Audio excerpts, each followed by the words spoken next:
With a bigger display, a brand new button, upgraded hardware, and finally the ability to have full control of your iOS home screen, the iPhone 16 Pro Max does offer a few more upgrades than it may seem, so hit subscribe now and we'll get right into it. So first up, we've got my favorite upgrade, and that's the larger 6.9-inch display, and this also comes with a slightly higher resolution of 1320 by 2868, but because it's a larger display, it's got the same 460 pixels per inch density.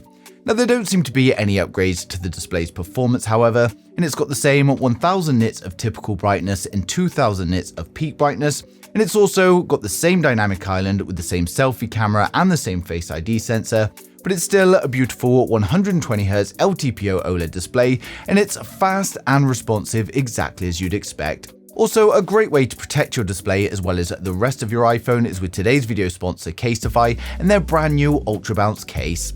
Now, phones are just far too expensive to risk breaking these days, and over 70% of drops happen on the corners, resulting in a concentrated point of impact. So here we have the Ultra Bounce case to prevent any damage. It's 10 times military grade standard with the Tesla design offering a 6-layered 360-degree protection, and it results in a 32.8-foot drop protection. Now, there's also plenty of ways to carry it thanks to the attachment system, and this includes a lanyard with dual lobster clamps and an aluminium carabiner. Now, for those of you who don't need the extreme level of protection, there's also plenty of other options from the Ultra Bounce case all the way down to the clear case. And best of all, you can get 15% off your order by heading to casetify.com/TTTech and grabbing your new Casetify case today. Now back to the iPhone 16 Pro Max, and next up we've got the new camera button, which Apple are calling Camera Control. Now, you press it once to launch the camera, you can then press it again to take a picture. If you press and hold it, it then takes a video. But something I don't like is that when you unpress it, it's going to stop recording the video. And realistically, I don't want to be holding that button down when I'm taking a video, so it would make more sense for me to change to video mode and then take a video as normal. Now, if you lightly press it, you can then swipe across it to control the zoom, and there's also haptics there that give you some nice feedback, and it does work pretty well. Now, personally, I wouldn't use zoom on this because if you swipe between the lenses, then you're not going to be getting the best optical quality, but double tapping it lets you change the other camera settings with the swipe, and you can select the actual cameras, so this is a much better choice as you can swipe between the different lenses to maximize quality. Now, I've only had the phone a few days and I'm finding it just a little bit awkward to use this swiping sometimes, and I'm finding sometimes my swipe just isn't enough to change to the next option, and it also appears to be for the camera app only, and it can't be used for any other shortcuts within the OS, which seems like a little bit of a waste to me, but third-party apps are also able to use it in their camera. In terms of placement, it's also in a good place as it can easily be accessed in both landscape and portrait modes. Now, of course, the rest of the iPhone 16 Pro Max looks pretty much the same. It's again made from titanium, and I've got the natural titanium here, which I think looks great, and I decided to pick this over the new desert titanium. But something that has changed is the camera system. We've now got an upgrade to the ultra-wide camera with a new 48 megapixel sensor with phase detect autofocus, and then we've also got the new 48 megapixel fusion camera for the primary camera, although as far as I can tell, it's exactly the same camera used last year, but it does now have a faster ISP that allows us to take 4K videos at 120 frames a second in Dolby Vision. And we can, of course, take spatial photos and videos. And finally, we get some new mic upgrades with 4 studio quality mics, which is great.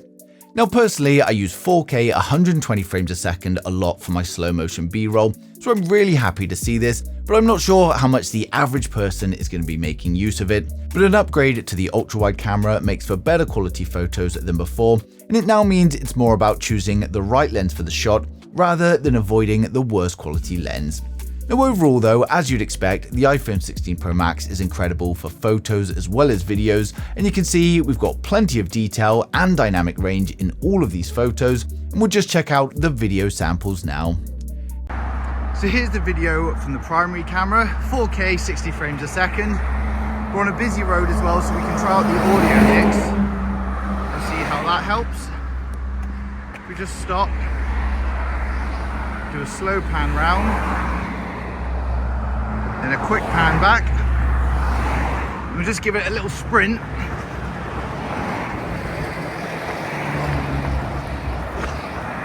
So that gives you an idea of what the stabilization is like. A little bit wobbly with my hand there at the end, and you can also change between lenses as always while you're filming.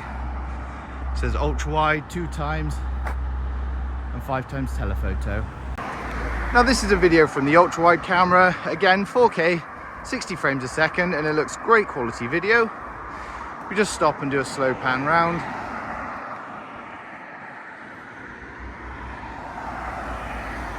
Quick pan the other way, and then we'll do a sprint.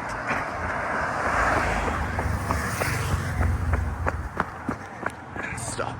Now, not that this is something that anyone's going to be doing too often, but this is video at 5 times using the periscope camera, the tetraprism. Give you an idea, but it does seem to hold focus okay when panning around. If we go back to the building, just going to try zoom in more. So that's 15 times, try and hold it steady. So that's 15 times, and that's actually the max it's going to go, but you've got to hold it pretty steady. Just drop it back. There you go, and that's exactly 10 times. So that's going to give you an idea of what it's like at 10 times. So this is a video from the selfie camera, again 4K, 60 frames a second. So I'm a little bit out of breath from sprinting earlier. But should be pretty much the same as last year. There's not really any changes if we just do a slow pan round. It's still very good quality from the selfie camera. Then we'll just do another sprint, just to give you an idea of what the stabilization is like from the selfie camera. And that's the quality you'll get from it.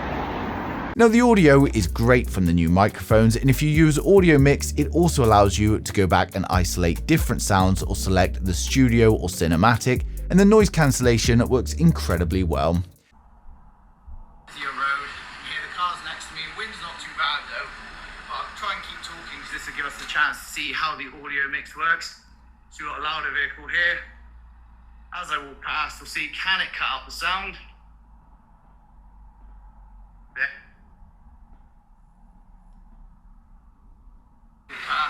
Can it cut out the sound? Now, as always, I say use this as a last resort instead of relying on it in the first place, because it does slightly change the sound of your voice as well. We've also got an update for photographic styles for those of you that use them, and they're no longer permanent, so you can choose a photography style to use, and then you can go back and change it afterwards, which is a great feature. Now, powering the iPhone 16 Pro Max is the new 3nm A18 Pro from Apple, and as you'd expect, it's an incredible chipset, and of course, gaming-wise, it's going to handle anything you throw at it, being the latest iPhone on the market. Apple advised it's a 20% faster GPU with a 15% faster CPU and 2 times faster ray tracing. And for those of you concerned with synthetic benchmarks, I ran it through Geekbench 6 where it scored 3,319 for single core and then 8,139 for multi-core. I then ran the GPU benchmark where it scored 32,921. I also ran it through 3DMark's Wildlife Extreme benchmark, and in there it gets an overall score of 4,531 with an average frame rate of 27.1 FPS. We've also got stereo speakers again, and whether it's productivity, media or gaming, they deliver a great experience for those of you that won't be using headphones. Our destiny, my childhood, my mother, I want them back. I want them back. Of course, with the new iPhone comes the new iOS. With iOS 18, you can finally place your icons wherever you want them to be. Now, for years, I've been using apps like Widgie and Blank Space to manipulate iOS into making gaps, so to finally have this supported natively is refreshing, although there are still some restrictions like a grid of 4, and you can't place them any lower than here. Now, there's also customization in terms of the app colors, and you can now select your own or choose the dark mode, but personally, I like to leave the app icons as is. Rather than spend too much time on iOS 18 though, I'll go through all the new features in a future video. Now, of course, Apple Intelligence was the highlight of the launch event, and to be honest, it's not really offering anything new, but it's still new to the iPhone, and I'm happy to see that Apple are catching up with all this new AI. Unfortunately, at this moment in time, you don't actually get it though. It seems that they're going to be rolling it out step by step starting in October for the USA, but even then, it looks like they're going to be releasing features slowly. Now, I'm not going to cover it in this video because we don't know anything more than what we saw at the keynote, but one thing I would say is not to buy a phone just yet if you're hoping for a feature that Apple have promised and haven't quite delivered yet. And if Apple Intelligence is the main reason that you're going to be buying, then maybe wait until it's released and watch the reviews first. Now, that being said, everything is always well polished with Apple and iOS releases, so I've got no doubt that when the features are rolled out, they're going to be working pretty flawlessly. And we've also got the privacy benefit of as much happening on the device as possible and only using the cloud when it's needed. Now, with bigger phones comes a bigger battery, but oddly, in the tech specs, Apple have avoided the detail, and they've just advised that it's the best battery of any iPhone with up to 27 hours of video playback, 22 hours of video playback if you're streaming, and then up to 85 hours of audio. Now, the cynic in me is thinking maybe it's the same capacity, but we're getting better battery life thanks to the A18 Pro, but I'm not about to open up my new phone and void the warranty to check that. But we do get an upgrade to 25-watt MagSafe charging and 15-watt with Qi 2. Now, as well as that, we've got Wi-Fi 7, NFC, and Bluetooth 5.3, and of course, the charge port is USB Type-C. Now, for the unboxing, we get a nice slim box as you'd expect. Inside, we first get the phone. We then get the USB cable, which is a nice braided cable. There's a SIM tool if, like me, you live in a country that's not eSIM only. And then finally, we've got the documentation. Now, in terms of pricing, it's actually exactly the same price as last year, which is $1,199 for the UK and then $1,199 for the USA. And to be fair, if you want an iPhone and you want a Pro Max, then yes, it's worth it. If you've got last year's iPhone, then I'd say it's probably not worth the hassle or the money you're going to lose by upgrading. But if you've got an older phone or looking to get your first iPhone, then it's definitely going to be a good choice.